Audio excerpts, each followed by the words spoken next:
Welcome to the Writes4Women podcast. I'm your guest host, Mary Lou Stevens, author of The Last of the Apple Blossom, which is set in Tasmania, mainly in the Huron Valley. And today I'm joined by Jo Dixon, whose debut novel, The House set in Tasmania, have become more and more popular in recent years. What is it about the allure of this small island state? Now, I was born there. I really didn't have a choice, but Jo moved there after living an expat life for many years. Hello, Jo. Hi, Mary Lou. So what was it about Tasmania that beckoned you to it and made you set up home there? I'd always wanted to live in the country. I wanted to do rural. I wanted gardens, animals, space, distance between neighbours, all those glorious things. I hadn't actually thought of Tasmania, and then a friend of mine who I hadn't seen for a long time, we caught up, and he showed me a picture of this magnificent house he'd built in Tasmania. So for me, it was like, there's an opportunity, and I might take him up and go and rent his house. We're now married. So for me, it was following a house, actually, and then a boy. Wow, that's a great story. So you're in rural Tasmania, which south of Hobart, down the what's called the Channel, the Doncaster Channel. So of course you know it well. And we're down past Woodbridge, so looking out over Bruny Island. Yes, I know. There were lots and lots of apple orchards around there, as well as in the Huron Valley. So originally I was going to set The Last of the Apple Blossom in Snug, which completely burned down in the 1967 bushfires. There was virtually nothing left. But then I found a little place. Anyway, enough about me. Let's get back to you. We can talk about Tasmania for hours. Let's do that. So how long have you lived there? Over 10 years now. So right. Yeah, quite a while, long enough that I feel Tasmanian. And I'm very fortunate that where I live, there's a lot of incomers, a lot of mainlanders who've come down. But there is also a very core population of what I call B&Bs, born and breds, generational families who've been in this area for 5-6 generations in the same houses, in the same land, in the same properties. And I find that in the area that I'm in, there is no division between us and them. It's very welcoming. It's very blended. If you love the area, this is your home. And we're very accepted, which is lovely. Good. So you've got a Tasmanian tuxedo then? I actually don't, because I hate the sound of nylon. All my kids have got them. My husband's got one. No, I don't. I wear wool coats. Right. And for those who don't know what a Tasmanian tuxedo is, you'll just need to Google it. Okay. So, Jo, how has living in Tasmania affected your writing? Oh, hugely. Absolutely. For a start, everything that I've written since I've been here is set in Tasmania. It lends itself to give you a bit of backstory. I wasn't too sure which direction I was going to take with my writing, whether I was going to do warm women's fiction or chilling psychological suspense. So I was a bit torn, but I found that Tasmania lent itself to both. There was space for both. So I started off, and then I found that I was drawn to the darker. And Tasmania, I feel, lends itself very well to stories of isolation, loneliness, secrets, dark deeds, unsolved crime. It's a small place, but there's so much that's still hidden, out of sight. And a lot of people run away to Tasmania, which is where my story starts, of course. So the place has affected my writing immensely, but also, I guess, the mental space as well, being somewhere away from the city, having a life that's very much set around our property. So I run the animals and the gardens and everything here. So I had that cyclical space around the writing. So in winter, the shorter days, the longer nights, it was time to write, which, of course, as we all know, is vital to getting a story down. So let's talk about your fabulous book, The House of Now Then. Honestly, I could not put this down. I even posted on the socials about reading it in the bath because I didn't want to have a shower because I couldn't read, but knew I could read in the bath. I read it in one go. I just went from woe to go in a whole day, stayed up late. And honestly, Jo, it's just such a great book. So congratulations. Oh my God, thank you. Thank you. Thank you. It still gives me goosebumps. And I've had a few people say they couldn't put it down. And literally, I get goosebumps when people say that, because it's what you want, people to be so engaged in your story that they just get pulled through it. That's what I want. My books, I like them to be fast-paced and page-turning and engrossing. You've absolutely done it with The House of Now and Then. Can you give us just a brief synopsis of the story? It's a story told in two timelines. So we've got, in the present day, we've got Olivia, who has made some stupid mistakes. She's done some things that have put her on the public page, and she's basically run away to hide from the scrutiny and the viciousness and the online trolling and what have you of what she did. So she's hiding out in Tasmania, and then a stranger turns up at her door, which of course freaks her out terribly, because not only did she run away, she put her friend in jail for something the friend did and Olivia had testified against. So she thinks she's been hunted.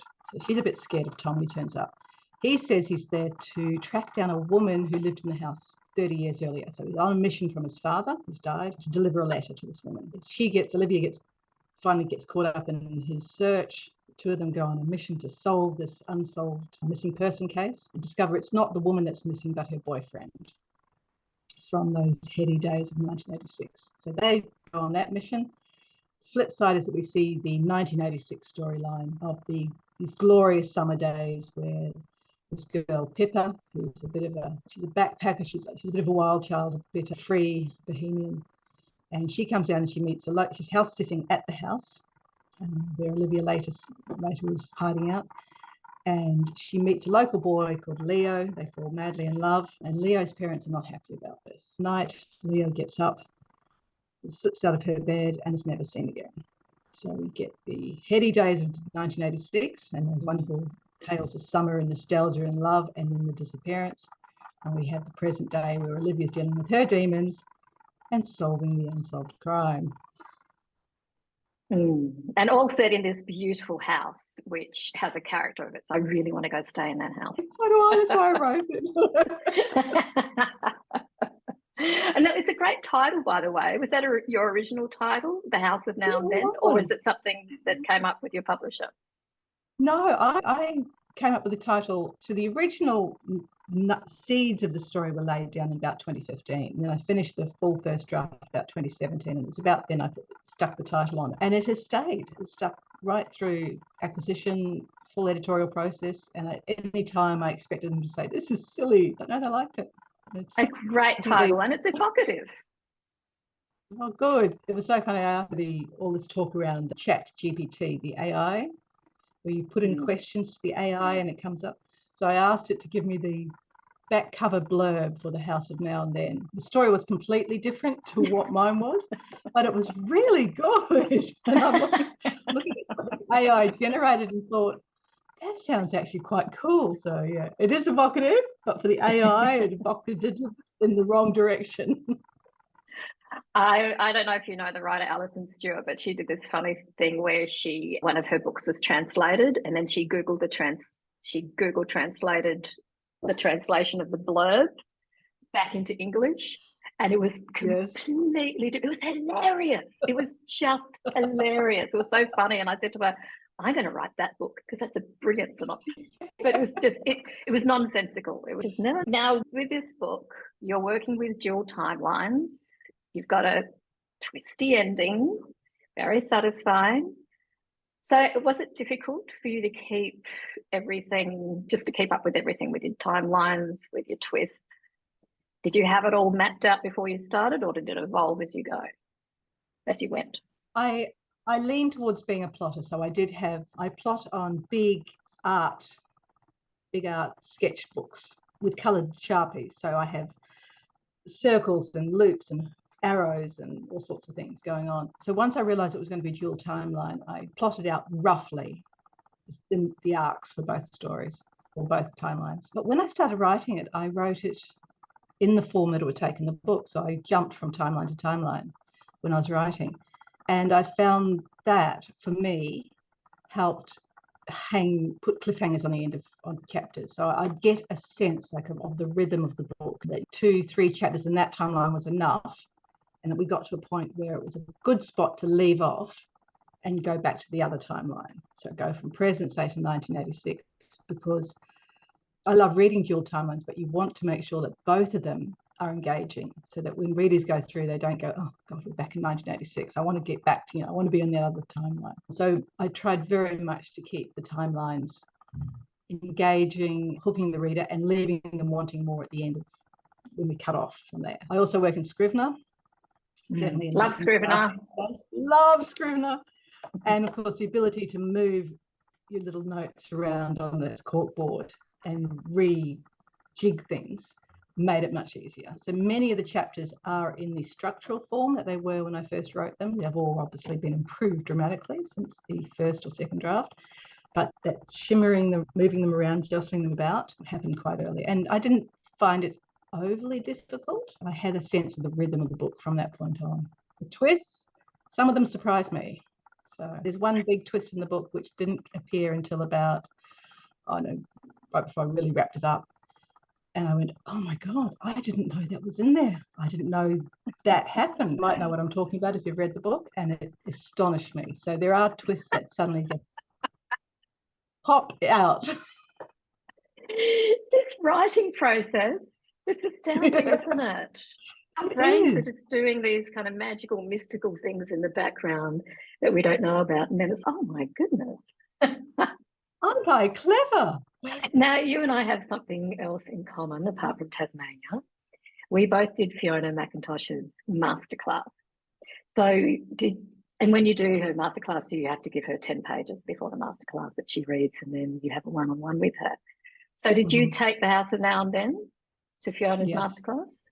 I did. So by the time Fiona did her first out of Adelaide masterclass, so she did a mini masterclass down here in Hobart. It was meant to happen, I think it was mid-2021, and then of course it was delayed, pushed back because of all restrictions, what have you, and it didn't take place until January 2022. In that time, I was actually offered my contract with Harlequin HarperCollins.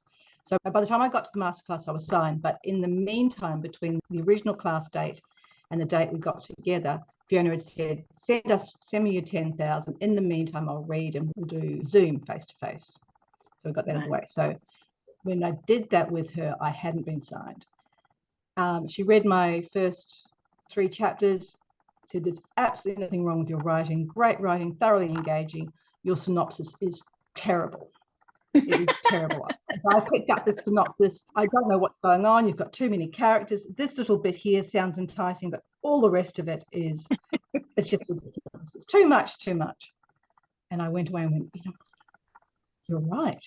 There's nothing wrong with the book, but I can't explain it to people. Synopses are horrible. They're an argument in themselves. Oh, they are. And so I rewrote the synopsis, tightened it, shredded it, brought it down to the absolute nuances of what the book is about. And then I pitched and I got picked up. So even though by the time I got to masterclass, I had been contracted, I absolutely believe that Fiona's brutal but on point criticism of my synopsis meant that I got this brilliant synopsis that when I pitched to Harlequin, caught their eye. So I give credit to Fiona absolutely every time. The House of Now and Then is your debut published novel, but is it the first book you ever wrote? No. So when I got serious about writing about 2009, and one of those people that had always written, and then not suddenly, over the years, I thought I want to write, I want to do something more with it, I want to write books. 2009, I got serious and I thought, what can I write? I'll write one of those little books, one of those little short romance books, Mills and Boon, because they look easy. And you know where I'm going with this. They are not easy. They are specific. They have a dedicated readership who have expectations. So I don't like to call those romance books formula, because there is a formula to all writing. There's a structure and what have you. But it's just that they have a prolific readership who know what they want. And I came to the realization that I went too dark every time. I could put sentences together and I could put paragraphs together, but I couldn't deliver what was wanted for these romance books. So I did write a couple and I enjoyed the process and learned so much from it, but I realized it just wasn't the right fit for me. So then I went away, played around with different ideas, played around with different plots. And then I was living in Bangkok in 2014, 2015. And I was doing my master's, and the seeds for this story started to take shape. And I started on The House of Now and Then. And that was the one that I stuck with So it's my first completed novel, full-length, long form novel. I pitched it, it wasn't picked up, so I went away and wrote something else. So I had 2 fully written, edited, polished manuscripts by the time I pitched to Harlequin and was picked up. So they actually contracted both those completed manuscripts. Wow. Yeah. Lucky you. Which just goes to confirm that advice I so often give to writers is if you finish something and you're pitching it, don't stop writing. Write something else and keep busy, because you never know when that editor that you pitched is going to say, what else have you got? And if you go, really? I've also got this, it can be helpful. So did Nicola from HQ read the second book before she offered you a 2-book deal? Yes. Yes, she did. Okay. Yeah. And so are you working on a 3rd book now? How does this work? I am. So I'm just about to submit book 2 to Rachel Donovan, who's now my editor. So that's about to go back in and start structural on that one. And then book 3 is in my head. It's rattling around and I'm dying to get stuck into it. So yeah, book 3 is about to get going. Now, you mentioned your master's previously. So that was a master's in creative writing? Master's in writing at Swinburne, not the creative writing one, which I really enjoyed. It was also a fabulous way to put off writing a novel. Okay. How? Because it was covered, the degree or the master's was quite academic, and it covered a broad range of writing, and it was writing criticism and online writing, and I can't even remember, journalistic writing, what have you. So it was very broad. I didn't just focus on creative writing, and I enjoyed the subject immensely. Didn't do a lot of actual writing of novel, and that came right towards the end of it. The process of doing the masters was fascinating and enjoyable, and just kept me from feeling guilty about not sitting down and doing pages and words. So yeah, so I felt like I was doing progression towards this ultimate dream of being a writer, while in reality I was just faffing about. So it's your ultimate dream to be a writer. How many years had that been your dream before it became reality? I tell this little story about when I was 5 years old, and I had learnt to read quite early, and I was writing, and I wrote a letter, must have been about grade 1. I wrote a story in grade 1, and the teacher said, this is amazing, this is wonderful, let's go and share it with the class next door. So I got to go next door, read my story, had an audience.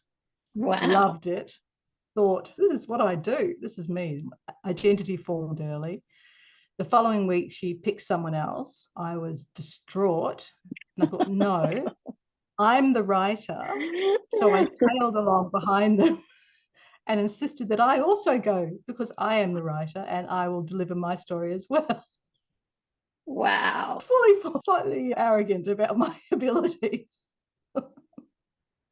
And then, of course, as with so many of us, we play with it over the years and pull it out from the cupboard and write little things, and then life takes over and you get on with it. When I went to university, it just wasn't an option. The kids these days have got so many creative industry options when it comes to post-high school study or vet studies or whatever it might be. For us, or for me, there was nothing. If you wanted to write, you did journalism, which I had no interest in. So you're never encouraged to go down. And it was so hard to find information on how to write a book. It just didn't exist like today. You can just go online and get all this information. You do the courses, you do the workshops, you get the craft books, which I highly recommend, and the information is available. So yeah, it's much, no, I wouldn't say easier, but the information is more easily accessible now. Yes, and I find that there is a lot online for aspiring authors and how to get published and all that kind of stuff. But now you have a book out there and you have a second book already written, lucky you. Do you find yourself in a bit of a limbo because you're not aspiring anymore, you're actually emerging? Do you find that there is less support around the situation you're in at the moment? That's a really good question. When you're aspiring, the goal is getting picked up, getting a contract, a publisher, or say yes. And once you hit that goal, which I don't want to make it sound like it just came upon me, it took years and years. When you hit that goal, it's celebration. And it's like you're let into a secret society. The curtain's drawn back and you get to see the other side of the curtain. And then you realize there's this whole other space of goals and paths and information and learning that you have to do. It's not you're there, not by a long shot. So there's a lot of things that you don't know when you get behind that curtain. Having a great publisher helps, or a great editor helps, because you don't feel stupid for asking questions. Reaching out and making connection with other authors like yourself is absolutely vital, because that's where you get to ask the questions that you feel awkward asking your editors. Or within the publication industry, you don't want to ask things that you don't know what the rules are. You don't know what the rules of manners and etiquette and behavior are. So you tend to hold back and not ask those questions, or say the things that you don't have answers for. So having connection with other writers who are further along in their careers is, I think, vitally important to new authors, to new published or almost published authors. Yeah. Yes, and a safe space where you can ask those questions too, Yes. or talk about what you're going through. I think that's really Yes. important, because I've spoken to quite a few debut authors, and it sometimes can be a bit of a shock. I thought once I got published, everything would be roses. So we'd all be in this beautiful golden land, because so many people are just heading for that. And there's so much online and everywhere about that. But what happens after it happens, after you get that publishing deal, it's exactly as you said, it's drawing back that curtain and going, oh, I'm in a completely new country, know the rules. Yeah. Don't know the rules, and you don't know the etiquette. I had a wonderful chat with a couple of well-known authors, and I said, what's the etiquette around what we talk about as authors? And they said, you talk about anything except numbers, and you leave away from numbers. Anything to do with numbers, it's impolite. It's impolite to run up to someone and say, what's your print release for your first book? Or so little things like that. There is etiquette around interaction and dealing with your publisher and authors and agents and bookstores and publicists and all the rest of it. And having other authors give you help in that direction gives you confidence, a bit more confidence. And how do you find those authors to talk to and share this stuff with? Social media, definitely. And everyone I've come into contact has been so generous and so helpful. There's a wonderful writing community in Australia. It's incredible.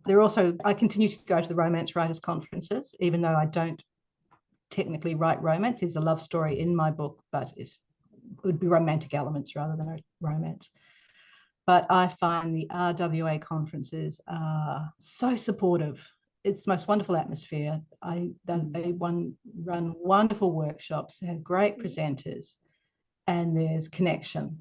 And to go along to the last one I went to in Perth, and the number of published and multiple published authors who still go to these conferences to give back, also to make connection, to network, although network's probably too dry a word for it, to make friendships and to support each other. That social side of it is incredible. Conferences, workshops, social media, and just reaching out to people and being generous back. We should back each other and help each other. Yeah. And I totally agree about the RWA. It's an amazing organisation. Great writers, great people. I've done their courses online as well, which is so reasonably priced. There's a lot, and yeah, neither of us write category romance, but there are a lot of people there who are members who don't, and just phenomenal support. I love it. Yeah. So, romance, hearts, Jo Dixon, what's at the heart of your writing?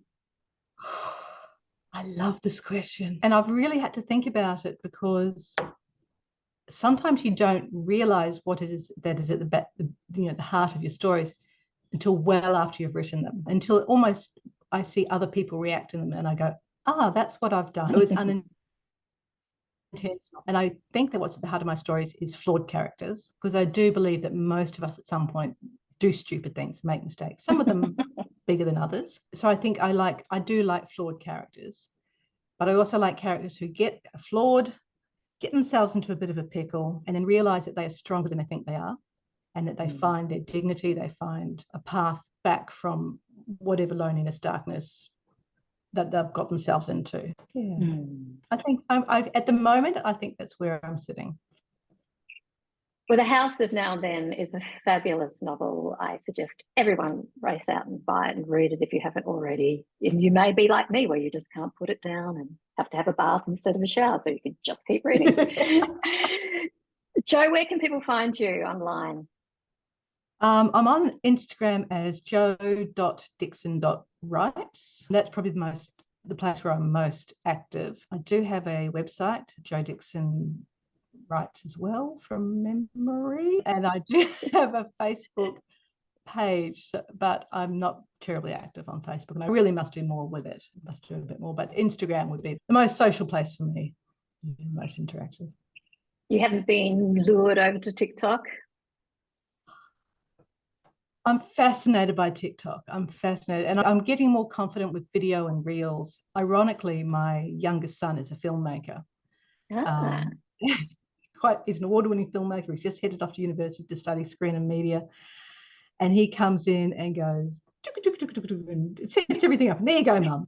And I'm like, now what? I have a strange perception of TikTok. I find it entertaining, some of the things I've seen, but I think it's very driven by the reader. I think it's a reader's environment. It's their reactions. The Colin Hoover phenomenon is based on a reader's genuine reaction to her work, and of course it goes viral and it takes off.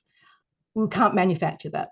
I as the writer can't create that sort of interaction. And I think some writers are doing wonderful things and clever things, but it's not going to generate that kind of reader response where it's evocative of what they are feeling and their thoughts, feelings, opinions, reactions. So I'm never saying, but not yet.